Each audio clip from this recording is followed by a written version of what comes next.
ছেলে যেহেতু চাকরি করতো না, সে তো ছেলে কিছুই বলতে পারতো না। মা যাই বলুক না কেন, এবং তার মা অসম্ভব ডমিনেটিং ছিলেন। তারও হাজবেন্ডের সাথে খুব একটা রিলেশন ছিল না। সকালবেলায় ঘুম থেকে উঠতে হবে, ফজরের উঠার পরে চুলায় উনুনে আগুন দিতে হবে, যেগুলো আপনি এই তারপরে বাসায় তো করার জীবনেও প্রশ্নই ওঠে না। করিনি। হ্যাঁ, তারপরে রান্না করতে হবে, আমার ঘর বাড়ি ঝাড় দিতে হবে, পরিষ্কার পরিচ্ছন্ন রাখতে হবে। মানে রান্না করা একটা ইলাহি ব্যাপার। কাঠের চুলায় রান্না বলেন, আরে লাকড়ির চুলায় রান্না ভয়ঙ্কর, করা। যারা করেনি তারা হ্যাঁ, বুঝবে না। যারা করেনি তারা বুঝবে না। তারপর আমি করেছি, এবং করতে গিয়ে একবার আমার শাড়িতে আগুন লেগে গিয়েছিল, এরকম অবস্থা। এবং আমার আরো অনেকেই দেখেছে যে সবাই বা ড্রয়িং রুমে বসে আছে, আমি ছোট একটা মানুষ রান্নাঘরে রান্না করছি, হয়তো তাদেরকে চা নাস্তা বানানোর জন্য আমাকে বলা হয়েছে। অর্থাৎ একেবারে টিপিক্যাল যে শাশুড়ি হয় না, এরকম গ্রামের শাশুড়ি বা শহরের শাশুড়ি বলেন, ঠিক সেরকম পুত্রবধূর সাথে ওনারা আচরণ ওনার শুরু কি ছেলে করলেন। একটাই ছিল? না, 2 ছেলে 2 মেয়ে ওনার। আচ্ছা, ওকে। কারোরই বিয়ে হয়নি, এটাই প্রথম বিয়ে আচ্ছা দিয়েছেন আচ্ছা, ওনারা। বড় বড় হ্যাঁ, বড় হ্যাঁ। ছেলের বউ। কিন্তু আমার ননদ দেবররা ভালো ছিল, আমাকে আদর যত্ন করতো, নানান কিছু। তাদের সাথে আমার বন্ধুর মতো সম্পর্ক ছিল, কারণ ওরাও তো ইন্টারমিডিয়েট অনার্স বোধহয় পড়তো সম্ভবত। সমবয়সী আপনার বলে আমার তাহলে? সমবয়সী বলতে পারেন, দুজন ছোট ছিল, স্কুলে পড়তো আচ্ছা দুজনে। আচ্ছা। যাই হোক, তারপরে ওনারা কায়দা করে করলো কি, আমি অনার্স পাশ করার পরে মাস্টার্সে পরীক্ষা দিব, ভর্তি হয়েছি, ওনারা নিয়ে চলে আসলো আমাকে।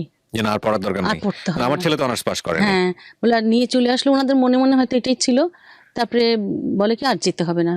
আমাকে সাডেনলি নিয়ে এসে, আর সেই সময় তো ফোনের যুগ না, আমাদের বাড়িতে ফোন নাই, না বাবার অফিসে ফোন ছিল। আপনারা তখন রাজশাহী, ওরা ময়মনসিংহে? ওনারা ময়মনসিংহে, আচ্ছা। হ্যাঁ, শহরেই। আচ্ছা। তারপরে আমি ভয় পেয়ে গেলাম, খুবই কষ্ট পেলাম, এবং আমি কি করব বুঝতে পারছি না। একটা বুদ্ধি বের করতেই হবে। তখন আমি সেই সময় আমার হাজবেন্ডকে বললাম, দেখো, এতদূর যখন পড়লামই, তাই না, বাকিটুকু পড়তে দাও। বাকিটুকু পড়লে একটা চাকরি করলে মনে হয় ভালো হবে, তাইলে আমরা দুজনে ইনকাম করে ফ্যামিলি চলবে, হ্যান ত্যান। এগুলো অনেক ভাবে বুঝালাম, কিভাবে বুঝিয়েছিলাম এখন আমার এগুলো কিচ্ছু মনে নাই, কিছুই মনে নাই, অনেক দিন অনেকদিন আগেকার আগের কথা। গল্প। হ্যাঁ, হ্যাঁ। তারপরে আর এরপরে বললো যে জিনিসপত্র যেগুলো লাগে, মানে আমার সুটকেসের মধ্যে এক সুটকেস কাপড় এনেছিলাম, সব তো নিয়ে আসিনি, যেটুকু ব্যবহারের জন্য এনেছিলাম। আমি এই সুটকেসটা নিয়ে যান, আমার তার অনেক কাপড় চোপড় আছে ওখানে, অনেক কিছু আছে, ওগুলো আনতে হবে তো, বইপত্র অনেক কিছু আনতে হবে না? বল ঠিক আছে। তখন আমাকে ঢাকায় আমার বড় ভাই চাকরি করতেন, ওনার ওখানে চাচারা ছিলেন, আমার চাচা একজন আর্মি অফিসার ছিলেন। ওনাকে আমার বাবা বললেন যে আমার মেয়ের এরকম একটা ঘটনা হচ্ছে, ওকে আটকায় দিচ্ছে, তুমি একটু খেয়াল করে দেখো। তারপরে আমি চাচার বাসায় চলে আসলাম ক্যান্টনমেন্টে, এখান থেকে রাজশাহী চলে গেলাম আমি আর কি। এরপর আমার বাবা বলল যে তোমার আর যেতে হবে না। এরপরে ওই যে একটা মার্শাল ল ছিল ওই সময়টাতে, বলেন তো, কিছু একটা ছিল, যাই হোক। ছিল একটা আর্মিদের কিছু একটা ছিল ওই সময়টা, স্বাভাবিক গভর্নমেন্ট ছিল না। আচ্ছা। হ্যাঁ, তখন আর কি আমার বাবা বললো না, তোমার ওখানে যেতে হবে না। মা বললো কোনোভাবেই ওখানে যাওয়া যাবে না, আর তোমাকে ওরা আটকে দিবে গেলে, তুমি এখান আর থেকে আসতে করো। দিবে না, তুমি এখান থেকে পড়াশোনা করো।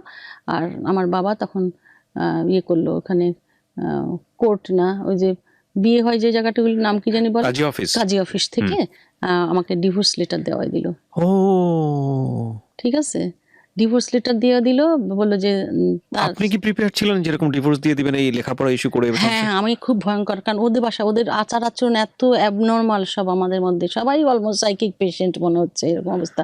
মানে আমার প্রতি তাদের সব সময়ের জন্য নজর, আমি কি করছি, কোথায় যাচ্ছি, কি করছি, খাচ্ছি, তাদের কাজ কাম, তাদের মানে, অর্থাৎ আমি মনে হচ্ছে বাড়ির একটা সার্ভেন্ট, আমি এই ধরনের একটা পরিস্থিতি আচরণ করতো তারা আমার সাথে। আপনি ম্যাচ করেন না এই বিষয়টা? না, ম্যাচ করে না। এই কারণে যে তার ছেলে যেহেতু চাকরি করতো না, সে তো ছেলে কিছুই বলতে পারতো না। মা যাই বলুক না কেন, এবং তার মা অসম্ভব ডমিনেটিং ছিলেন। তারও হাজবেন্ডের সাথে খুব একটা রিলেশন ছিল না। ঠিক আছে, বুঝতে পেরেছি। হ্যাঁ, তারাও কিছুটাই সেপারেশনে ছিল। ইউনিভার্সিটিতে আমাদের সাংস্কৃতিক সংসদ ছিল একটা, সেখানে আমরা বন্ধু বান্ধবরা সবাই যারা গান করি তারা ছিলাম। তো সেই সুবাদে ওনার সাথে আমার পরিচয়।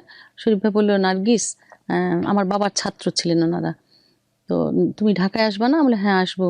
বলে আমি চাকরি করতে চাই শরীফ ভাই। বলে কি, হ্যাঁ, আমি যেখানে চাকরি করি তোমাকে সেখানে চাকরিতে নিয়ে দেবো, ঠিক আছে। উনি তখন বিআইডিএস এ চাকরি করতেন। আচ্ছা। তো আমি তখন ওনার সাথে যোগাযোগ করে, কিভাবে যাই হোক, যেভাবে হোক না, ওনার সাথে আমার একটা যোগাযোগ হয়েছে। আমি বিআইডিএস এ গিয়ে ওনার সাথে যোগাযোগ করে আমি একটা অ্যাপ্লিকেশন করলাম, আমাকে বিআইডিএস এ ওনারা ফিল্ড করেসপন্ডেন্ট হিসেবে অ্যাপয়েন্টমেন্ট দিয়ে দিল। ঠিক আছে, আমি ডক্টর মনোয়ার হোসেন চেয়ারম্যান, ওনার সাথে কাজ করেছি, ডক্টর মান্নান, ওনার সাথেও কাজ করেছি ফিল্ড করেসপন্ডেন্ট হিসেবে, এবং সারা বাংলাদেশ ট্যুর করেছি আমি তখন। অর্থাৎ পরবর্তী পর্যায়ে এখানে চাকরিতে জয়েন করলাম, কিন্তু থাকবো কোথায়? চাকরিতে জয়েন করলাম, থাকার একটা ব্যবস্থা লাগবে। এটা কি ঢাকাতে ছিল? হ্যাঁ, এটা ঢাকাতে, বিআইডিএস তো ঢাকাতে। আচ্ছা, হ্যাঁ, ওকে। আসলাম এখানে চাকরি নিয়ে। তা ভাবলাম যে একটা কিছু করতে কত হবে। সালের ঘটনা বলছেন আপনি এটা আনুমানিক? এটা ধরেন 79। ढाका FM 94